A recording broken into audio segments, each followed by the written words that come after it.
आपने मुझे परिवर्तित बजट 2024-25 पर बोलने की अनुमति प्रदान की।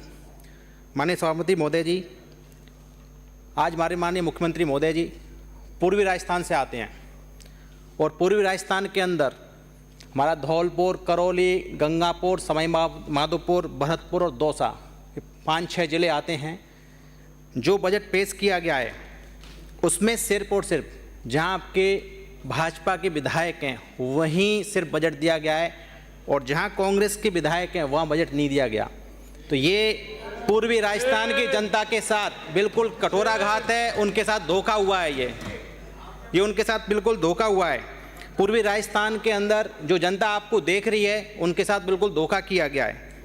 रही आपकी बात, आप देख लीजिए साहब, सुनिए, 25 में से 14 पे आए, 11 हमने जीती हैं और पूर्वी राजस्थान में तो सुपड़ा साफ किया है हमने आपका। रही आपकी बिजली की समस्या, पिछले 7 माह से जो आमजन बिजली से त्रस्त था, परेशान था, गर्मी कितनी पड़ी थी, हीट वेव चली थी, लेकिन आपकी सरकार के द्वारा उनके लिए कोई प्रावधान नहीं किया गया।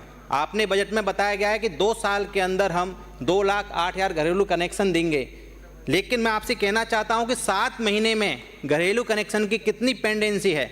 उनके डिमांड नोटिस भर चुके हैं, लेकिन उनके लिए आज तक पैसा भी आप जमा करा चुके हैं, लेकिन आप उनके लिए ना तो मीटर लगा चुके हैं ना ही कनेक्शन लगा चुके हैं आप उनके लिए। दूसरी बात महोदय, आपसे मैं कहना चाहूँगा कि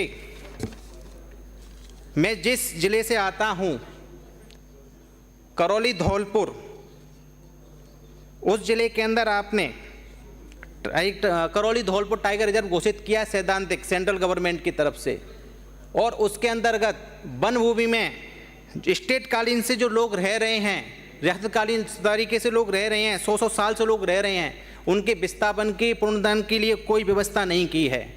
मैं आपसे कहना चाहूँगा कि उनके लिए, जैसे कहते हैं आदिवासी जो अपने लोग हैं, उनके पास जंगल, जल, जीवन, जमीन उन्हीं का वही तो है, लेकिन उनके विस्थापन के लिए आपने कोई बजट के अंदर या उनके लिए कोई व्यवस्था नहीं की गई है।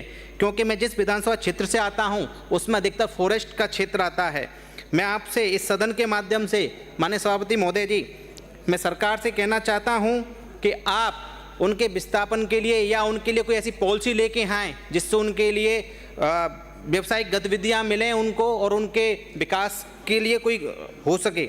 साथ ही मैं कहना चाहूँगा, आपने ERCP के ऊपर इस बजट में 710 करोड़ रुपए काली तीर परियोजना के लिए बताया गया है। काली तीर परियोजना, सभापति महोदय मैं पहली बार का विधायक हूँ, मुझे बोलने दें। काली तीर परियोजना के अंदर जो पॉलिसी लाई गई है, मैं चाहता हूँ कि आपकी डबल इंजन की सरकार है, सेंट्रल में भी आपकी सरकार है, लेकिन उसको बने वाकई NOC नहीं मिलने के कारण वो काम ठप पड़ा हुआ है, काम चालू नहीं हुआ। मैं चाहता हूँ कि आप सदन के माध्यम से कि हमें एक ऐसी पॉलिसी, मैं अपने साथियों से भी कहना चाहता हूँ, सत्ता और विपक्ष सबसे कहना चाहता हूँ कि हमें बने वाकई एक ऐसी पॉलिसी बनानी चाहिए जिससे कि डाइवर्जन का या कोई भी सड़क हो या कोई प्रोजेक्ट हो तो राजस्थान सरकार से ही उसका निस्तारण हो जाए, ना कि सेंट्रल गवर्नमेंट को जाए वो। मैं चाहता हूँ कि आप ऐसी पॉलिसी लेके आएँ। साथ ही मैं कहना चाहूँगा, मेडिकल व्यवस्था के लिए बड़े शर्म की बात है, डबल इंजन सरकार होने के बावजूद भी 5-5 मेडिकल कॉलेज की मान्यता रद्द हो गई और उल्टा उन पर फाइन भी लगा दिया गया है, जबकि आपकी डबल इंजन की सरकार है। मैं चाहता हूं कि राज्य में जो सोसाइटी के कॉलेज चल रहे हैं प्रत्येक जिले के अंदर, उनकी वेतन विसंगति को जो राजस्थान RPSC के द्वारा 7 मेडिकल कॉलेज में भी ली जाती है, उनके बराबर किया जाए, जिससे राजस्थान की जनता और उन मेडिकल चिकित्सा में अच्छा मिल गया। धन्यवाद।